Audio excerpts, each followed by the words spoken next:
আব্দুল্লাহ ইবনে মুবারক ইনি প্রতি বছর রাসূলুল্লাহ রওজা মুবারক জিয়ারত করতে যাইতেন। নবীকে এত ভালোবাসতেন, এমন ভালোবাসতেন আব্দুল্লাহ ইবনে মুবারক প্রতিদিন মদিনার জন্য কাঁদতেন, বয়া বয়া কাঁদতেন। রাসূলুল্লাহর প্রেম ভালোবাসা যার মধ্যে ছিল। এখন যদি কেউ বলে আমি আব্দুল্লাহ ইবনে মুবারকের নাম শুনি নাই, আমি তো এটা একটা বাটপার সিটার, সে লেখাপড়াই করে নাই। কারণ আব্দুল্লাহ ইবনে মুবারক তৎকালীন জামানার মধ্যে নবীর এমন একজন প্রেমিক ছিল। মুসলমান শুনে নাও, প্রতি বছর হজের মৌসুম বলে আব্দুল্লাহ ইবনে মুবারক মদিনায় চলে যেত জিয়ারত করতে। জোরে বলেন মারহাবা। মদিনার দিকে রওনা হয়ে গেল টুপলা বান্ধিয়া, কাঠুরি বান্ধিয়া। কেন এখন তার এগুলো বাধা লাগে না। কাঠুরি বান্ধিয়া মদিনার দিকে রওনা দিবে। পিছন থেকে ছোট ছেলেটা রাখতে বলে, আব্বু আব্বু গো একটু দাঁড়াও। আব্দুল্লাহ ইবনে মুবারক দাঁড়াইলেন, বলে বাবারে কি বলতে চাও? কয় কোথায় যাও? কয় মদিনায়। কারণ রাসূলের রওজা জিয়ারত করার উদ্দেশ্যে আমি রওনা দিছি, মদিনায় যাব। ছেলে ডাকতে বলে, বাবা বাবা গো তুমি মদিনায় যাও, যার আগে একটা কথা বলে যায়, তুমি আমার জন্য একটু গোশত এনে দাও, আমার গরুর গোশত খাইতে পরানে চায়। জোরে বলো মারহাবা। আব্দুল্লাহ ইবনে মুবারক বলে, বাবা আমি তো যাইতেছি মদিনা, এখন তো গোশত কিনবো কোথা থেকে, তোরে খাওয়াইবো কই থেকে? গোশত পরানে চাইলো কেন? কয় বাবা আমাদের পাশের বাড়ি, ওই পাশের বাড়ি আমি যখন মক্তব থেকে আসতেছিলাম, হুজুরের কাছ থেকে পড়া করে আসতেছিলাম, পথের মধ্যে দেখি আমার বন্ধুর বাড়িতে বন্ধুর মা গোশত পাকাইছে, এত সুন্দর ঘিরান, এত সুন্দর সেন্ট, বাবা গো আমার নাকে এসে লাগছে। আমি এই জন্য ইসলামটাকে কত সুন্দর বোঝানোর জন্য আমি কথাগুলো বলে যাই। বড় মুসলমান শোনো, এত সুন্দর ঘিরান। আমি ওদের বাড়ি গিয়েছিলাম, মা বাবা গো আমাকে ওরা গোশত দেয় না, আমার গোশত পরানে চাইছে, একটু গোশত দাও, আমাকে গোশত দাও, গোশত খাবো। আব্দুল্লাহ ইবনে মুবারক বলে, বাবা দাঁড়াও আমি আসছি। বলে ওনার বাড়িতে চলে গেলেন, যে সালাম দা, আসসালামু আলাইকুম আলাল ভাই। ঘরের মধ্যে বাড়ির মধ্যে কেউ আসুনি, ভিতর থেকে ওয়ালাইকুম আসসালাম। কে গো আপনি? বলে আমি আব্দুল্লাহ ইবনে মুবারক। কই ভাই আপনি আমার বাড়ি আসছেন, আসেন তাড়াতাড়ি বসেন। কই ভাই আপনি আমার বাড়ি আসছেন, আমি খুশি হয়েছি। আপনি একজন আশিকে রাসূল, আপনি একজন নবীর প্রেমিক, আপনি আমার বাড়িতে আসছেন, আমি অত্যন্ত খুশি হয়েছি। বলে আমি তোমার বাড়ি আসছি, আমি আগে জানতে চাই তুমি কি মুসলমান? কয় হ মুসলমান। কে আপনার কি সন্দেহ হয়? কয় না সন্দেহ হয় না, আমি জিজ্ঞাসি আপনি মুসলমান কিনা? কয় হ। আমি আপনার কাছে জানতে চাই আপনাদের বাড়ি কি গোশত আনছিলেন? বলে হ্যাঁ। কয় গোশত পাকাইছে কিনি? কয় হ্যাঁ। কয় আমার ছেলে আইছিল নি? কয় হ্যাঁ। কয় আমার ছেলে কি গোশত চাইছে? কয় হ্যাঁ। কেন গোশত দিলেন না কেন? কয় না দিই নাই। বলে আপনি কেমন মুসলমান? আপনি কি কোরআন পড়েন না? প্রতিবেশীর বিষয়ে যারা, এই কোরআনুল কারীমের মধ্যে কতবার এসেছে প্রতিবেশীর বিষয়ে যারা। এ মুসলমান, প্রতিবেশীর হক বিষয়ে কথা বলতে যাই। আপনি কেন আমার সন্তান, আপনি আসলো, আপনি কেন গোশত দিলেন না? আজকে আমার সমাজের ইনসাফ নাই, আমার সমাজের মধ্যে কোন মানুষের মধ্যে ইনসাফ নাই, সেই ইনসাফের আলোচনা নাই। মানুষ আজকে কেন যেন ও মুসলমান ডিজিটাল হয়ে গেছে। এমন ডিজিটাল হতে হতে মানুষের প্রতি মায়া, মমতা, ভালোবাসা সব নষ্ট হয়ে গেছে। ধরে বলেন ঠিক কি? আমার ভাইরা আব্দুল্লাহ ইবনে মুবারক ডাকতে বলে, ভাই আপনি কি কোরআন পড়েন না? কোরআনের মধ্যে প্রতিবেশীর হক হিসেবে যারা ব্যবহার করছে আমার আল্লাহ, আমি জানি, আমি পড়তে পারি, আমি একজন কোরআনের হাফেজ, তবে এই জন্য আমি দিই নাই।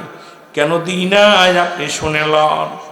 আপনার ছেলে এসেছিল, আমার 3টা ছেলে মেয়ে, আমি আজ একটা সপ্তাহ আমার ছেলে মেয়েদের মুখে একটু পানি দিতে পারি না। প্রতিদিন আমি কাজে বাইর হয়ে যাই, সন্তানেরা কান্দে, বিবি কয় স্বামীরে খাবার ব্যবস্থা করে দাও। প্রতিদিন আমি ব্যাগ নিয়ে বাজারে যাই। এর মুসলমান শোনো, শহরে যায়, শহরের কোনো মানুষ আমারে কাজ দেয় না। আমি সকালবেলা চলে যাই, সন্ধ্যাবেলা খালি ব্যাগ নিয়ে বাড়ি আসি। সন্তানগুলো ক্ষুধার যন্ত্রণায় কান্দে, আব্বু ও আমার আব্বু, ক্ষুধার সহ্য করতে পারি না, ক্ষুধার যন্ত্রণা সহ্য করতে পারি না। এ ভাই মুবারক,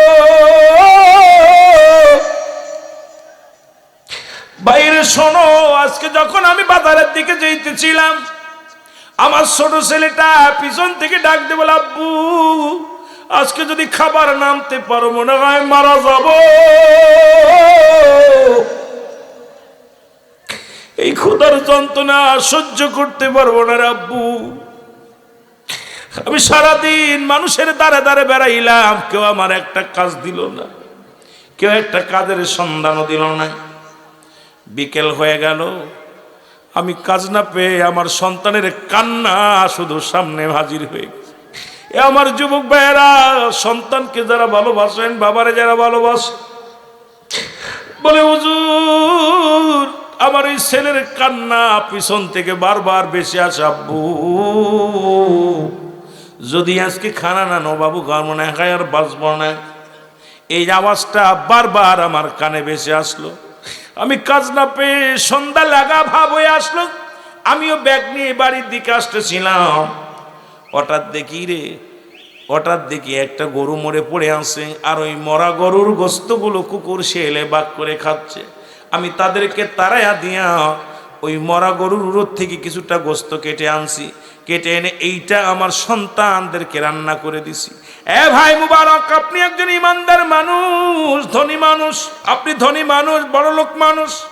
আপনার ছেলেকে আমি এই জন্য মরা গরুর গোস্ত দিই নাই, কারণ আমার কলিজার টুকরা সন্তানদের আমি খাওয়াইছি, কারণ খোদার যন্ত্রণায় সন্তানগুলো ছটপট করতেছিল।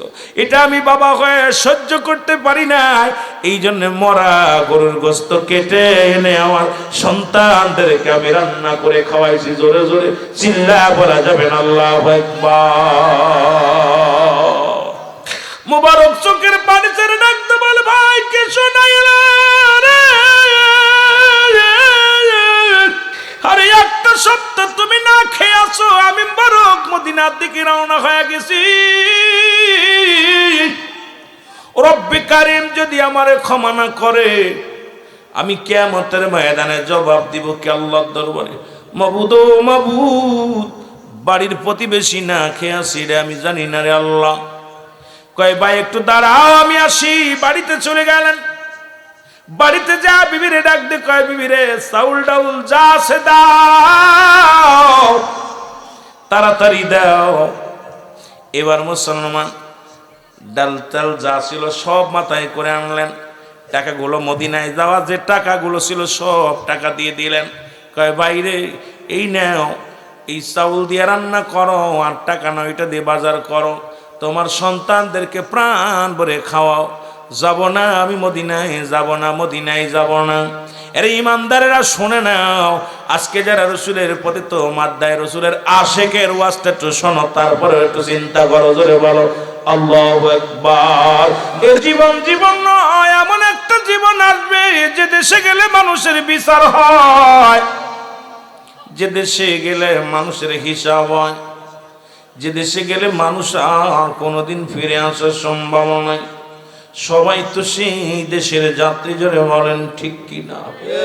এই যুবকদের কান্ডা লাগা শোনো, কেন এত বাড়াবাড়ি, কেন এত মস্তানি?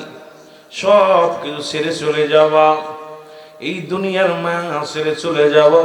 আল্লাহ কয় কুল্লু মান আলাইহা ফান, সব কিছু শেষ করে দিবে কে? আমার আল্লাহ। জোরে জোরে চিল্লায় বলা যাবে না আল্লাহু আকবার। আল্লাহ কয় বান্দার এই জমিনটা আমি রাখবো না,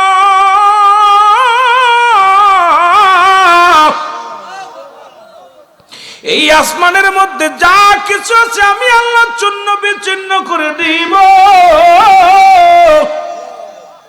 ও যুবক, তারপরও খালি দুনিয়ার জন্য পাগল। রাসূল কয় বালকা কেলা, এই দুনিয়াটা একটা পচা দুর্গন্ধ মরি। মানুষের চরিত্র হলো কুকুরের চরিত্র। এই মানুষ কুকুর যেমন একটা মরি পাইলে দেখবেন অন্য কোনো কুকুরের ভাগ দিতে চায় না। বর্তমান জামানায় মুসলমানদের চরিত্র এত নষ্ট হয়ে গেছে রে বাবা, আজকে পৃথিবীর মধ্যেই মুসলমান জাতি এটা হওয়ার কথা ছিল না রে বাবা। কারণ আজকে দুনিয়ার মধ্যে এত হিংসুটে প্রাণী, কুকুরের মতো হিংসুটে প্রাণী হয়ে গেছে মানুষগুলো, জোরে বলেন ঠিক কিনা? আবার অনেকে বলতে পারে হুজুর আমাদেরকে কুকুরের লগে তুলনা দিলেন, আমি দেই না, আমার নবী বলছে বাল হুয়া খিলাফ, এই দুনিয়াটা পচা দুর্গন্ধ মরি। চরিত্র হলো কুকুরের চরিত্র। কুকুর যেমন মরি পাইলে খুশি হয়, সে জামানার মানুষগুলো সম্পদ পাইলে খুশি হবে। সুদের মধ্যে, ঘুষের মধ্যে, জিনার মধ্যে, ব্যভিচার মধ্যে যেভাবে আসুক না কেন, শুধু সম্পদ পাইলেই হলো, অর্থ পাইলেই হলো, এটা চরিত্র মানুষের হবে। আমার নবী বলে কিছু জোরে বলেন ঠিক কিনা? কার জন্য তুমি বাড়ি করছো? কার জন্য ঘর? কার জন্য তুমি সুদ খাও? কার জন্য তুমি ঘুষ খাও? কার জন্য ব্যভিচার করো? কার জন্য অন্যায় করো? যার জন্য তুমি এত কিছু করলা কেউ তোমার নয়, সব একবার অন্ধকার। যখন তুমি চোখটা বন্ধ করে দেখো পৃথিবীর সব তোমার পর। জোরে জোরে চিল্লায়া বলেন ঠিক কিনা? ও বন্ধু, মুবারক ডাকতে বলে আমি মদিনায় যাব না, মদিনায় যাব না, মদিনায় হজ করতে যাব না। এই বছর মুবারক গেলেন না। ৪৫ দিন পরে হাজি ভাইয়েরা বাড়ি ফিরে আসলেন। ও আমার বাবারা, আমার বাড়ি ফিরে এসে দেখে রে সবাই মুবারকের বাড়িতে চলে আসছে। এসে ডাকতে বলে মুবারক, আমরা জানি তুমি একজন ভালো মানুষ, আমরা জানি তুমি একজন কামেল মানুষ, কিন্তু একই তাঁবুর ভিতরে রান্না, একই তাঁবুর ভিতরে ঘুমাইলাম, একই পাতিলের খানা খাইলাম, একই সাথে জামাতে নামাজ আদায় করলাম, তুমি কবের ফ্লাইটে আসলা? আমাদের সঙ্গে তো বলে আসলা না, চলে আসলা। আব্দুল্লাহ ইবনে মুবারক ডাক দেবা, হাজী ভাইরা শোনো, ওই আল্লাহর কসম করে বলি আমি এই বছর মদিনায় যাই নাই, এই বছর আমি মদিনা শরীফ জিয়ারত করতে যাই নাই। হাজিরা বলে মিথ্যা বলেন কেন? একই তাঁবুর ভিতরে থাকলাম, একই জায়গায় ঘুমাইলাম, একই সাথে সালাত আদায় করলাম, আপনি বলেন মদিনায় যাই নাই। মোবারক রে মিথ্যা বলেন কেন? এর মোবারক বলে আল্লাহর কসম করে বলি আমি মদিনায় যাই নাই। এবার আল্লাহ রাব্বুল আলামিন ফেরেশতা দিয়ে, জিবরিল আমিন দিয়ে ইলহামের মাধ্যমে জানায়া দাও মোবারক রে, এই বছরে তোমার দানে, তোমার দানের খাতিরে আরে রব্বে কারীম আল্লাহ রাব্বুল আমিন এত খুশি হয়েছে গো,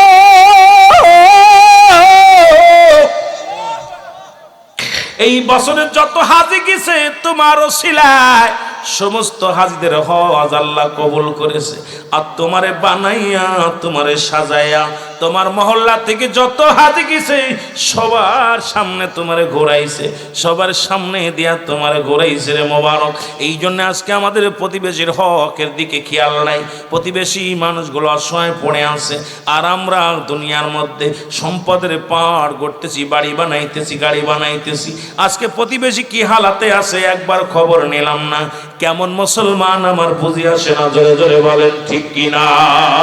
আল্লাহ রাব্বুল আমিন দুইটা টাইমে মানুষের মরণ হয়, এক নাম্বার রাত, এক নাম্বার দিন। হয় মৃত্যু হবে রাত্রে, না হয় দিনে। আর দুইটা টাইমই শুরু করছে আমার আল্লাহ নামাজ দিয়া। রাত শুরু করেছে নামাজ দিয়া, দিন শুরু করেছে নামাজ দিয়া। নামাজ ছেড়ে দিয়া কবিরা গোনাহ।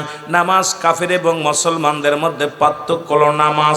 এখন আজকে মুসলমান এই নামাজের ওয়াজ কেন করলাম? আমি ওই যে বললাম একটা কথা, আগে কালেমা পড়েছেন, কালেমা পড়া পরে দ্বিতীয় কাজ হলো নামাজ আদায় করা। জোরে বলেন ঠিক কিনা? এখন যদি কোনো মৌলবী যদি বলে নামাজ লাগবে না, ওর মতো বাটপার আর পৃথিবীর মধ্যে কেউ নাই। যুবক ভাইরা শুনে না, ওরা তুমি যে তুমি মৃত্যুবরণ করবে দুইটা টাইমে গো, একটা হলো রাত্র, একটা হলো দিনে। দিন শুরু করেছে নামাজ দিয়া, রাত শুরু করেছে নামাজ দিয়া। দিনের শুরু হলো ফজর, রাতের শুরু হলো মাগরিব। মুসলমান তুমি যদি আল্লাহর গোলাম হতে চাও, নবীর প্রেমিক হতে চাও, অবশ্যই রাত দিন যদি তুমি আল্লাহর শুকরিয়া আদায় করার দরকার হতে থাকে, তাহলে অবশ্যই নামাজের প্রয়োজন আছে কিনা? রাসূলুল্লাহ নিজে নামাজের জন্য তাগিদ দিয়েছে, নামাজের প্রতি যত্নবান ছিল। যে নবী শুধু নামাজ নয়, জামাতের জন্য গুরুত্ব ছিল। রাসূল শেষ জীবনে আম্মা জান আয়েশা সিদ্দিকাকে ডাক দিয়ে বলে, আয়েশা রে, আয়েশা আমি বলে গেলাম আমার আজকের নামাজে ইমামতি করবে আমার হযরত আবু বকর সিদ্দিক রাদিয়াল্লাহু তাআলা আনহু। জোরে জোরে বলা যাবে না মারহাবা?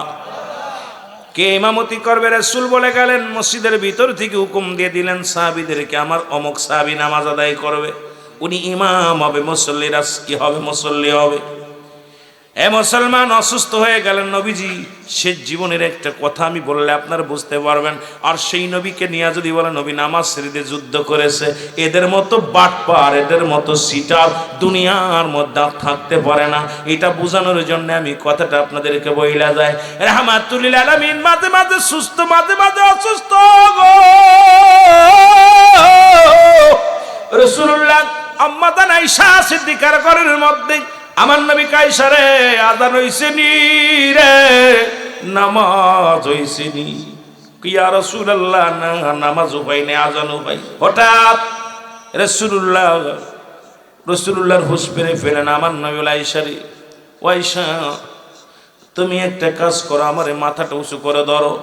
আম্মা জান আয়েশা সিদ্দিকা রাসূলুল্লাহর মাথা মুবারক উঁচু করে ধরলেন। বলে, আয়েশা রে, একটা কাজ করো, তুমি জানালাটা খুলে দাও, জানালার পর্দাটা সরাইয়া দাও। জানালার পর্দাটা সরাইয়া দিলেন। রাসূলুল্লাহ দেখে মসজিদের মধ্যে হযরত আবু বকর সিদ্দিক রাদিয়াল্লাহু তাআলা আনহু উনি ইমামতি করতেছেন, মুসল্লিরা দাঁড়ায়া দাঁড়ায়া সালাত আদায় করে জোরে বলেন মারহাবা। রাসূলুল্লাহ নামাজ দেখিয়া এবার দেখে সাহাবীরা নামাজ আদায় করেন। রাসূলুল্লাহ চোখের পানিগুলো দরদর করে ছেড়ে দিছে গো। নবীর চোখ দিয়া দরদর করে পানি ছেড়ে দিছে।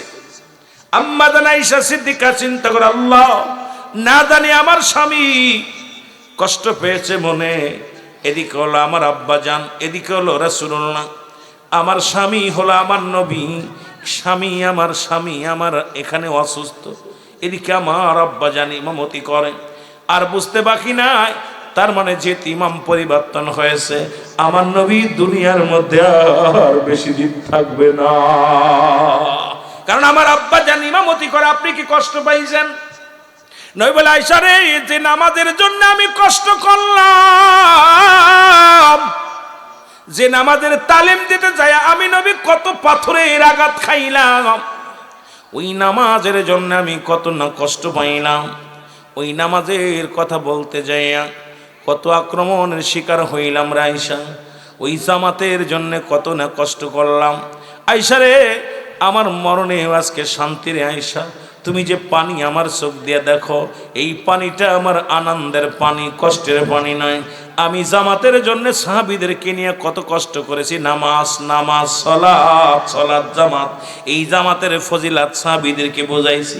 আজকে আমি দেখলাম, আমার নিজ চোখ দিয়া প্রাণ ভরে দেখে গেলাম, আমার উম্মতিরা জামাতের সঙ্গে নামাজ আদায় করে। জোরে বলেন মারহাবা। নবী বললেন, যদি কোনো ব্যক্তি 5 ওয়াক্ত সালাত, 5 ওয়াক্ত নামাজ সময় মতো আদায় করতে পারবেন, আমি নবী তার হাত ধরে জান্নাতে নিব। জোরে বলেন মারহাবা। নবীর সনে কে কে জান্নাতে যেতে চান? একটু হাত দুখানা তুলে দেখান। যে ব্যক্তি 5 ওয়াক্ত সালাত সময় মতো আদায় করতে পারবে, আমি নবী তার হাত ধরে জান্নাতে নিয়ে যাব। রাসূলের একজন ক্ষুদ্র সাহাবী, একদম গরিব সাহাবী, নাম হলো আব্দুল্লাহ আনসারী। ছোট্ট কথাগুলো বলেন। নবীজি নিজে বলছে, যে ব্যক্তি নামাজ কাজা করবে না, যে ব্যক্তি আমার কাছে ওয়াদা করবে 5 ওয়াক্ত নামাজ সময় মতো আদায় করতে পারবে, আমি নবী তার হাত ধরে জান্নাতে নিয়ে যাব। এখন বেঈমান মুনাফিকগুলো কয় কি? নবী নামাজ ছেড়ে দিছে, এর চাইতে বড় কষ্ট আর থাকতে পারে না। নবীর সাহাবী এই কথা শুনিয়া বাড়ি গেলেন। বাড়ি যাওয়ার পর বিবি ডাক দিয়ে বলে, স্বামীরে আপনি এত দেরি হলো কেন? কয়, রহমতের নবী ওয়াজ করছে 5 ওয়াক্ত সালাত যে ব্যক্তি সময় মতো আদায় করতে পারবে, রাসূলুল্লাহ তার হাত ধরে জান্নাতে নিয়ে যাবে। এর আব্দুল্লাহ আনসারী বলা পর বিবি ডাকতে বলে, স্বামী রে, ও আমার স্বামী, আপনি আমাকে একটু সুযোগ দিয়ে দিবেন, সময় দিয়ে দিবেন, আমিও যেন 5 ওয়াক্ত সালাত আদায় করে রহমতের নবী আপনার সঙ্গে আমি রহমতের নবীর হাত ধরে জান্নাতে যেতে পারি। জোরে জোরে চিল্লায়া বলা যাবে না সুবহানাল্লাহ। রাসূল দেখে আনসারী মসজিদে আসে, ইমাম সাহেবের সঙ্গে যদি আমার যে মুসল্লিগুলো আছে ইমাম সাহেবের আন্ডারস্ট্যান্ডিং হয়ে যায়। একদিনের জায়গা 2 দিন যখন না দেখবে ইমাম সাহেব, তখন জিগার এক মুসল্লির, ভাই অমুক মুসল্লি গেছে কই? তো রাসূল হলো ইমাম, সাহাবীরা হলো মুসল্লি। রাসূল বলতেছে আমার অমুক সাহাবী কই? অন্যান্য সাহাবীরা বলে নবী গো নিশ্চিত সে দুনিয়ার কোন প্রেমে পড়ে গেছে, দুনিয়ার কোন কর্মের মধ্যে পড়ে গেছে। রাসূল বললেন দাঁড়াও আমি নিজেই যাব তার খোঁজ নিতে। রাসূলুল্লাহ রওনা দিলেন, বাড়িতে সালাম দাও, আসসালামু আলাইকুম ইয়াল বাইত। ভিতর থেকে একটা আওয়াজ আসে না, তিনবার সালাম দিলেন নবীজি, একবারও সালামের জবাব আসলো না। জোরে বলেন আল্লাহু আকবার। তিনবার সালাম দিলেন নবীজি, একবারও সালামের জবাব পাইলেন না। নবীজি মনের ভিতরে একটু কষ্ট নিয়ে ফিরে গেলেন। পিছন থেকে আনসারী সালাম দাও, আলাইকুম আসসালাম ইয়া রাসূলুল্লাহ, ওয়ালাইকুম আসসালাম ইয়া হাবিবাল্লাহ, ওয়ালাইকুম আসসালাম ইয়া রাহমাতাল লিল আলামিন। নবী আনসারী রে তুমি তিনবারই সালামের জবাব দিলা, তার মানে আর বুঝতে বাকি নাই তুমি ঘরের মধ্যে বসে তিনবারই সালাম শুনেছিলা। বলি ইয়া রাসূলুল্লাহ ইয়া হাবিবাল্লাহ, সালাম আমি শুনেছিলাম কিন্তু উত্তর দিতে পারি না। নবী কয় কেন দিতে পারলা না? বলে হুজুর কেন দিই না এটার জবাব আমি দিতে পারবো না, যদি একটু দয়া করে আমার বাড়িতে যাইতেন কেন সালামের জবাব দিই না আমি আপনাকে বোঝাইতে পারতাম। নবী বলে চলো যাই। এবার চলে গেলেন আব্দুল্লাহ আনসারীর বাড়িতে। যাইয়া রাসূলুল্লাহ যখন বাড়ির সামনে দাঁড়াইলেন, আনসারী দরজা খুলে দিছে গো।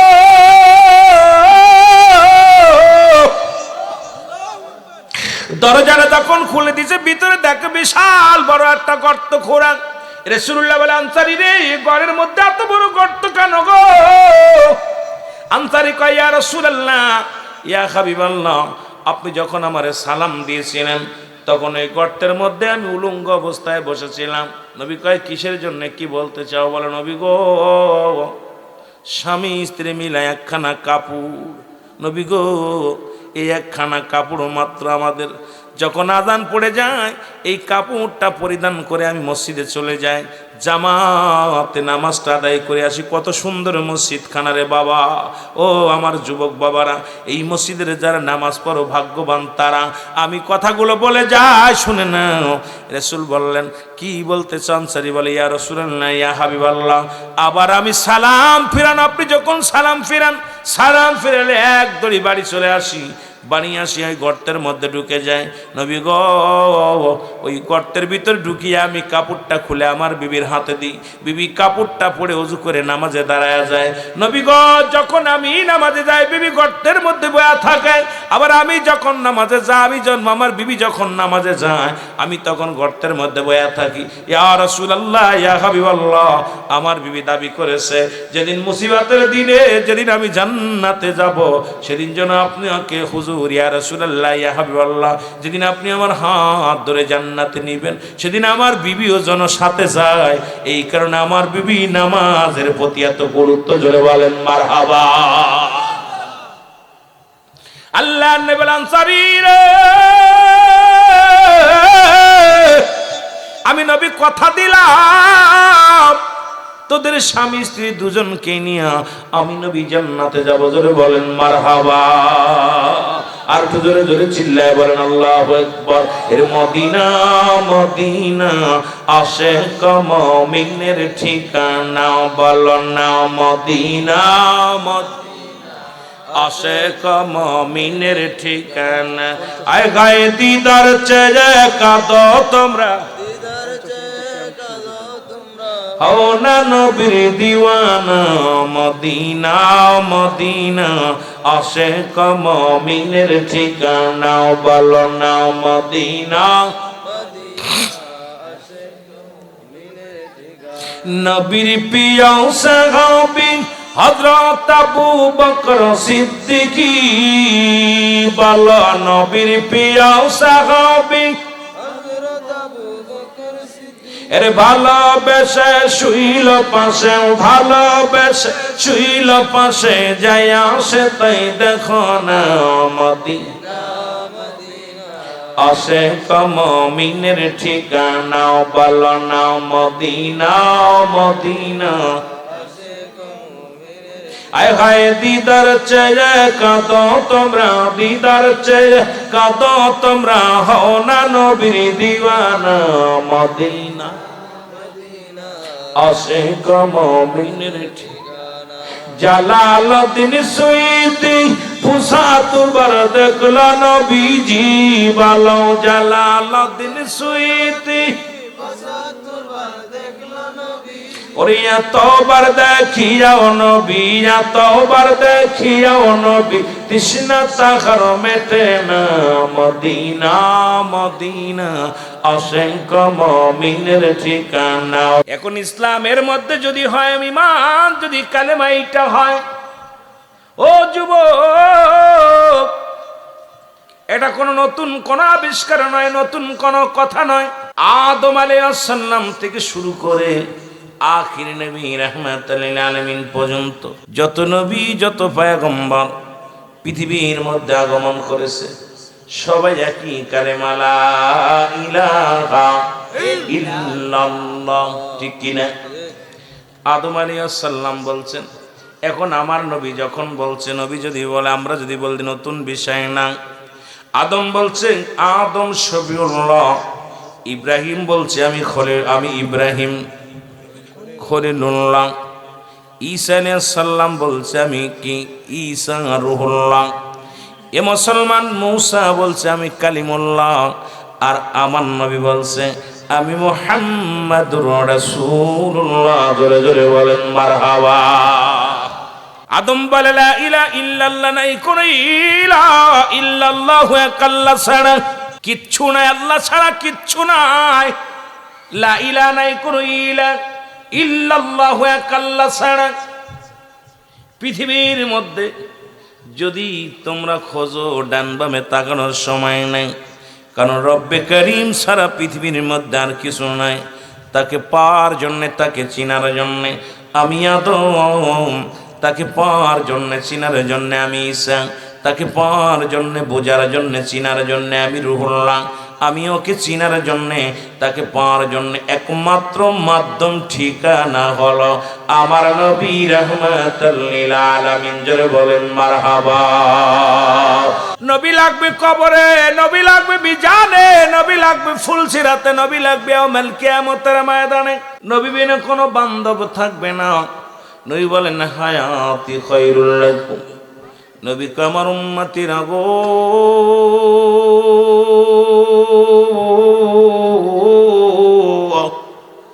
আমি নবী দুনিয়ার মধ্যে আগমন করেছি আমার উম্মতের কল্যাণের জন্য। জোরে জোরে চিল্লায় বলা যাবে না মারহাবা। কি মজার একটা বিষয়, নবী আসছে আপনার আমার মঙ্গলের জন্য। এই মুনাফিকেরা যারা কোষ নবী লাগবে না, নবী তোদের মতো মানুষ, যারা কোষ নবীও মানুষ, আমরাও মানুষ। নবীরা হলো গুনাহ থেকে মুক্ত, আমরা গুনায় যুক্ত। নবীরা হলো মাসুমের মাসুম, আমরা হলাম গুনাহ মার্কা মানুষ। আর এই গুনাহ মার্কা মানুষগুলো কেমনে কয় নবী আমগার মতো মানুষ? জোরে কোন ঠিক কি না? নবী কয় কি আমি উম্মতিরা গো, আমি নবী দুনিয়ার মধ্যে আগমন করলাম আমার উম্মতের জন্য কল্যাণ স্বরূপ। কারণ আমি নবী আমার উম্মতের সঙ্গে কথাবার্তা বলেছি, আমি আমার উম্মতের সঙ্গে চলাফেরা করেছি। আমার নবী দুনিয়ার মধ্যে কেমনে ব্যবসা করবে, কেমনে তুমি উম্মতিরা কেমনে ঘর সংসার করবে, কেমনে রাজনীতি করবে, কেমনে তোমরা দুনিয়ার মধ্যে জীবন যাপন করবে, সব প্রশিক্ষণ দেওয়ার জন্য রাহমাতুল লিল আলামিন আসলেন উম্মতের কান্ডারি সেজে। জোরে বলেন ঠিক কিনা? এ যুবক, দিলের কান্ডা লাগা শোনো। আজকে কোথায় শরীয়তে নবী, তরিকতে নবী, হাকিকতে নবী, মারিফাতে নবী, যেখানে তাকাইবেন সেখানেই নবী। নবী বিনে কোনো দরদি নাই, বান্ধব নাই। সেই নবীর ভালোবাসতে চাই কি চাই না? আরো জোরে বলেন চাই কি চাই না? নবী কয় পৃথিবী থেকে বিদায় নিলাম, এটা আমার উম্মতের জন্য কল্যাণ স্বরূপ। আল্লাহ নবী ওয়াফাতি খায়রুন লাকুম, আমি নবী ওয়াফাত নিলাম, বিদায় নিলাম, এটা আমার উম্মতের জন্য কল্যাণ স্বরূপ। জোরে জোরে বলেন মারহাবা। আরো জোরে কইতেন নি রে বা? নবী কয় উম্মতিরা নেই, এই দুনিয়া থেকে বিদায় নিলাম আমার উম্মতের জন্য।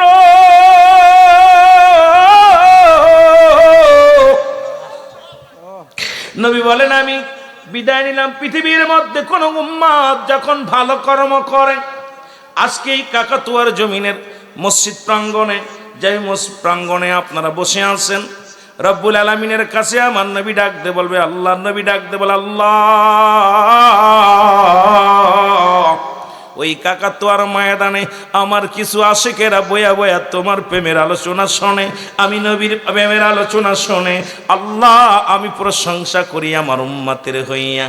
আবার কোন উম্মত যদি গুনাহের কাজ করে, আমার নবী উম্মতের রে আমি নবীর সঙ্গে সঙ্গে ইস্তেগফার করি আল্লাহর দরবারে, আল্লাহ আমার উম্মতিরা গুনাহগার, গুনাহ করেছে আল্লাহ, আল্লাহ ওদের গুনাহগুলো মাফ করে দাও আল্লাহ, আল্লাহ আমি ওদের জন্য ইস্তেগফার করি।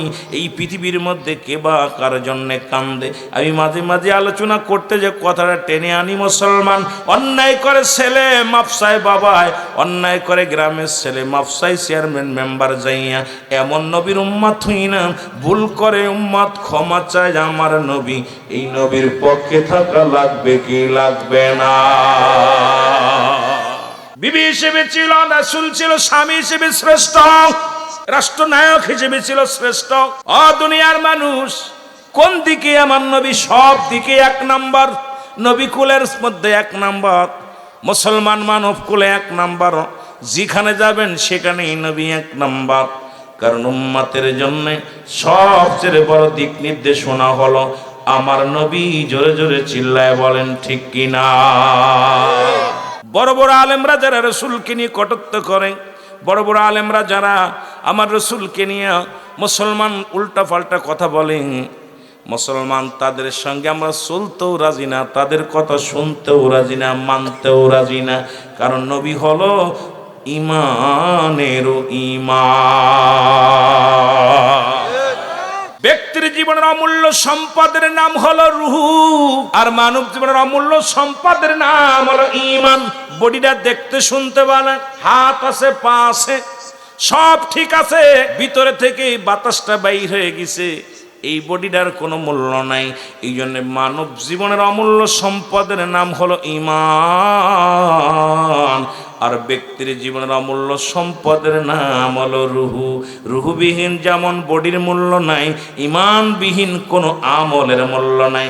একটা হলো ঈমান আর একটা হলো আমল। যেহেতু আমি আলোচনা ধরছি মুসলমান, ইসলাম, ইমান, ইহসান, কালেমা, নামাজ, রোজা, হজ, যাকাত, শরিয়ত, তরিকত, হাকিকত, মারিফত। মুসলমান কালেমা, নামাজ, রোজা, হজ, যাকাত আলোচনার একটি ইমানের দিকে যাবে, রাসূলের প্রেমের দিকে যাবে, শরিয়তের আলোচনা করা লাগবে, তরিকাতের আলোচনা করা লাগবে। বাস্তবতা নিয়ে কিছু কথা বলবো, আল্লাহ যেন বুঝার তৌফিক দান করুক। এই জন্য আমি কমিটিকে জিজ্ঞাইলাম যে আমাকে কোনো বিষয় দিছেননি, যেহেতু দেয় নাই তাহলে চারিদিকেই কথাগুলো বলা লাগবে। যেহেতু শেষ ভালো যার সব ভালো, অনেক ব্যথা পল্লী এলাকার মধ্যে অনেক ওয়াজের দরকার, সব তো একবারে বলা সম্ভব নয়, তবে চেষ্টা করব কিছুটা আপনাদের দেওয়ার জন্য। আল্লাহ যেন দয়া করে, জোরে জোরে চিল্লায়া বলা যাবে না মারহাবা। নবী রাখালি করলেন, রাখালির ভেসে আসলেন একটাই কারণ, সেটা আমার উম্মতের মধ্যে অনেক গরিব মানুষ আসবে। রাসূল বকরি চড়াইছে, রাসূল পাক সাল্লাল্লাহু আলাইহি সাল্লাম মাটি কাটছে, মাটি টানছে, একটাই কারণ হলো আমার উম্মতিরা অনেক অনেক উম্মতিরা হবে দিন মজুরি, অনেক উম্মতিরা হবে পৃথিবীর মধ্যে তারা হবে গরিব, যাতে করে অন্য কোনো উম্মাত যেন কষ্ট না পায়। কারণ নবীর আদর্শের দিকে যখন তাকাবে উম্মাতিরা চিন্তা করবে আমি জন বেচলে দোষ কি, রিক্সা চালাইলে দোষ কি, আমি ভ্যান চালাইলে দোষ কি। কারণ নবীর শিক্ষা করো না ভিক্ষা মিয়ানত করো সবে। তোমার মতো তার মানুষের বাড়ি বাড়ি হাত পেতে খায় নাই, বস্তা গাড়ি করে নিয়ে চাউল ডাউল কালেকশন করে সব ভাগ করে খাই নাই। এর চামড়ার টাকা ব্যবসা বন্ধ হয়ে গেছে, এখন জ্বালা ধরছে গায়ে, জোরে বলেন ঠিক কিনা? কথাগুলো বলতে হয় মুসলমান। এখন চামড়ার দাম কমার কারণে দেখা যায় গ্রাম ঘাটে আর এই বড় বড় পোস্টারগুলো দেখা যায় না। আগে তো দেখছি সব জায়গায় লাগানো থাকতো, আপনার মহামূল্যবান চামড়ার পশুর চামড়াটা আমাদের লিল্লা বোর্ডিংয়ে দান করবেন। এখন এগুলো সব বন্ধ হয়ে গেছে, কারণ দেখছে চামড়া আর কেনে না, গরুর চামড়া চেনে না, ছাগলের চামড়া কেনে না। এখন সারাদিন ধরে হেঁটে হেঁটে পা ব্যথা করে, ওই ওষুধ কেনার টাকা হয় না, জোরে কোন ঠিক কিনা? এখন শুরু করছে রাসূলকে নিয়ে কটাত্ত মুসলমান শোনো। রাসূল আবার আমার নবী যে বাদশারও বাদশা ছিল, নবী রাজত্ব করেছেন, আমার নবী এই জন্য করেছেন পৃথিবীর মধ্যে আমার উম্মতেরা কেউ যদি ধনী হয়, কেউ যদি এমপি হয়, মন্ত্রী হয়, খবরদার খবরদার যেন কেউ অহংকার না করে, যেন কারণ সে যেন মনে করে আমার নবীও তো বাদশা ছিলেন, যিনি এই জন্যে সে যেন অহংকারী না হয়। নবীজি বোঝায় গেছে তার উম্মতের জন্য, জোরে বলেন ঠিক কিনা। এখন আমার জামানায় কিছু মৌলবীর ওয়াজ করার কয় নবী 70 তালি কাপড় গায়ে দিচ্ছে, সিরাজুক্ত কাপড় গায়ে দেওয়া যায়। মৌলবী শোন, খালি তো নবী 70 তালি কাপড় গায়ে দেন নাই, রাসূল একটা কাপড় গায়ে দিয়েছে যার দাম ছিল তৎকালীন জামানায় 42,000 দিরহাম, যা পৃথিবীর কোন রাজা বাদশা গায়ে দিতে পারে নাই। রাসূল এটাও বুঝায় দিয়ে গেছে, তুমি যদি দামি পোশাক গায়ে দাও অহংকার করো না, সিরাজুক্ত কাপড় গায়ে দিলে অহংকার করো না, কারণ আমার উম্মতিরা কেউ দামি কাপড় গায়ে দিবে, দামি জিনিস ব্যবহার করবে, আবার কোন উম্মত নরমাল ব্যবহার করবে, কেউ যেন কষ্ট না পায়, কেউ যেন অহংকার না করে। এর জন্যই তো রাসূলকে পাঠাইছে দুনিয়ার মধ্যে। রব্বে কারীম জোরে বলেন ঠিক কিনা। আবার নবীজি বিয়ে করছে আম্মা জান খাদিজাতুল কুবরাকে। আপনারা শুনলে খুশি হবেন, নবীকে প্রস্তাব দেন না আমার নবীকে উল্টা প্রস্তাব দিয়েছে খাদিজার পক্ষ থেকে। রাসূল বলছে আমি তো বলতে পারি না, ডিসিশন নিতে পারি না, আমার চাচা আবু তালিব আছে, তার কাছে যাও। আবু তালেবের পরামর্শ অনুযায়ী রাসূল বিয়ে করলেন আম্মা জান খাদিজাতুল কুবরাকে। এবার নবীজির বয়স তখন 25, খাদিজার বয়স 40। শুধু বোঝানোর জন্য কিছু কথা বলে যে আমার বাবারা আমার। আবার নবীজি যখন বয়স 53, বিয়ে করলেন আম্মা জান আয়েশা সিদ্দিকার বয়স তখন 7। নবীজি বিয়ে করলেন এই কারণে যে আমার উম্মতিরা শোনো, পৃথিবীর মধ্যে রব্বে কারীমের সিজদা যদি না, সিজদার পরে যদি অন্য কারো সিজদা দিতে বলতো, নারী জাতিকে তার স্বামীর পায়ের মধ্যে সিজদা দিতে বলতো। স্বামী যে মাথার মুকুট, স্বামী যে মাথার তাজ, এটা প্রমাণ করার জন্য নবীজি করে গেলেন। আম্মাজান খাদিজাকেও বুঝায় দিয়ে গেলেন, দুনিয়ার মানুষ শোনো আমার উম্মতিরা, তোমার স্বামী যদি বয়সে ছোট হয়, খবরদার তার অবহেলা করবা না, খবরদার তারে কি করবা না, অপমান করবা না, তাকে সম্মান করবা। আবার যদি তোমার স্বামী বয়স্ক হয়, যদি তোমার স্বামী বুড়া হয়, তুমি যদি জোয়ান হও, খবরদার বুড়া বলবি না, স্বামীর মাথায় রাখবি মুসলমান। রাসূল পাক সাল্লাল্লাহু আলাইহি সাল্লাম স্ত্রীদের থেকে কেমন মর্যাদা পেলেন মুসলমান শোনো। আম্মা জান আয়েশা সিদ্দিকা একদিন দেখে রাসূল পাক সাল্লাল্লাহু আলাইহি সাল্লাম চোখের পানি ফেলে কাঁদতেছেন। বলে হুজুর আপনি কেন কাঁদেন? বলে আয়েশা রে, আজ বড্ড মনে পড়েছে, আমার খাদিজার কথা মনে পড়ে যায়। আমার নবী বলা পর খাদিজা আয়েশা বলে, ইয়া রাসূলুল্লাহ, ইয়া হাবিবাল্লাহ, আমি কথা দিলাম আপনাকে আমি এত ভালোবাসবো, খাদিজার কথা মনে করতে দিব না। সুবহানাল্লাহ বলেন না। স্বামীকে মাথায় রাখবে, স্বামীর মর্যাদা, স্বামীকে কত ভালোবাসতে হয় খাদিজা শিখায় দিয়ে গেলেন। স্বামীকে কেমন ভালোবাসতে হবে আম্মা জান আয়েশা সিদ্দিকা বুঝায় দিয়ে গেলেন। এরপর যদি আমরা সেই উম্মত হইয়া আম্মা জানদেরকে নিয়ে কথা বলি, সন্তান হয়ে মার বিরুদ্ধে কথা বলি, আমি মনে করি এটা সবচেয়ে বড় মুনাফিক। জোরে বলেন ঠিক কিনা। এই জন্য কোরআন বলা মিনান নাস, মানুষের মধ্যে মায়া করলে তারা বলবে আমার নাতের ঈমান আনছে, বিল্লাহি আল্লাহর প্রতি, ও বিল ইয়াউমিল আখির, আখিরাতের প্রতি বিশ্বাস স্থাপন করছে। ওমা কুম বিমুমিনিন।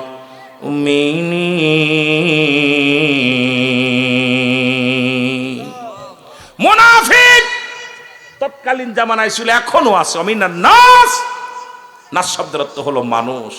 আব্দুল্লাহ ইবনে উবাই নবীর সাহাবী ছিল, রাসূলকে মারার ষড়যন্ত্র করেছিল। বর্তমান ইসলামের মধ্যে দাড়ি টুপি জুব্বা লাগাইয়া আমার মতো বক্তা হইয়া মঞ্চে আসিয়া যখন রাসূলের বিরুদ্ধে কথা বলে, আমি মনে করি ওরা ওই আব্দুল্লাহ ইবনে উবাইয়ের অনুসারী। জোরে জোরে বলেন ঠিক কিনা। যে যত বড় বক্তা হোক, যত বড় দেশের প্রেসিডেন্ট হোক, আমার নবীকে নিয়ে কটূক্তি করে কথা বলবে, ইসলামকে নিয়ে উপহাস করবে, নবীর সাহাবীদেরকে মূর্খ বলবে, নবীর সাহাবীদের বিরুদ্ধে কথা বলবে, জীবন থাকতে মেনে নিব না। জোরে বলেন ঠিক কিনা। রাজি আছেন? রাজি আছেন?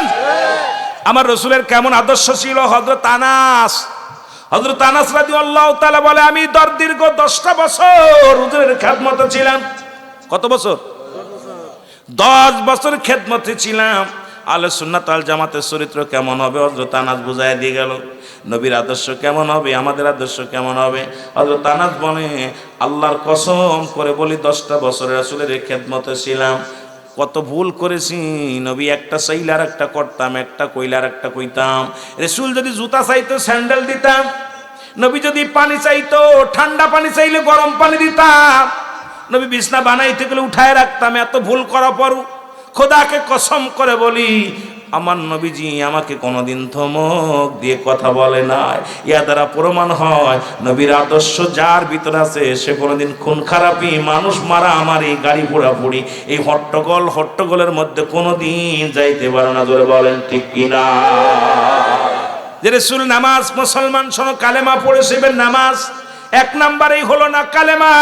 কালেমা যখন পড়লা, দ্বিতীয় হলো নামাজ, তৃতীয় হলো মুসলমান। শোনো, পাঁচটার মধ্যে নাম কালেমা, নামাজ, রোজা, এক নাম্বারে হলো এক নাম্বারে হলো কালেমা। তুমি পড়েছো লা ইলাহা ইল্লাল্লাহু মুহাম্মাদুর রাসূলুল্লাহ।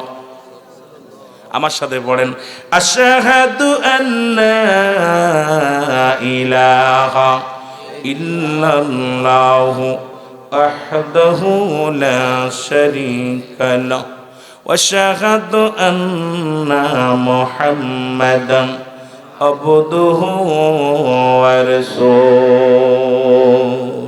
সুবহানাল্লাহ বলেন। আপনি কালেমা পড়েছেন, সাক্ষ্য দিয়েছেন আল্লাহ ছাড়া কোনো মাবুদ নাই, আর রাসূল পাক সাল্লাল্লাহু আলাইহি সাল্লাম তাকে পাওয়ার একমাত্র মাধ্যম, ঠিকানা। এবার যখনই আপনি কালেমা পড়ছেন, নামাজ বাধ্যতা, প্রতিটা নরনারীর উপরে নামাজ ফরজ, বাধ্যতামূলক। আর এক ওয়াক্ত নামাজ কাজা দিলে 80 খুতবা পরিমাণ জাহান্নাম, যার এক খুতবা পরিমাণ হলো 2,88,00,000 বছর। এখন যে রাসূলের নামে তোমার দিল, যে রাসূল 3 দিন নামাজ পড়ে নাই, নামাজ কাজা দিয়ে নবীজি যুদ্ধ করেছে, তাহলে বোঝা গেল এদের জন্মের ভিতরে কত ভেজাল। এরা মুনাফিকের চাইতেও বড় মুনাফিক। জোরে বলেন ঠিক কিনা?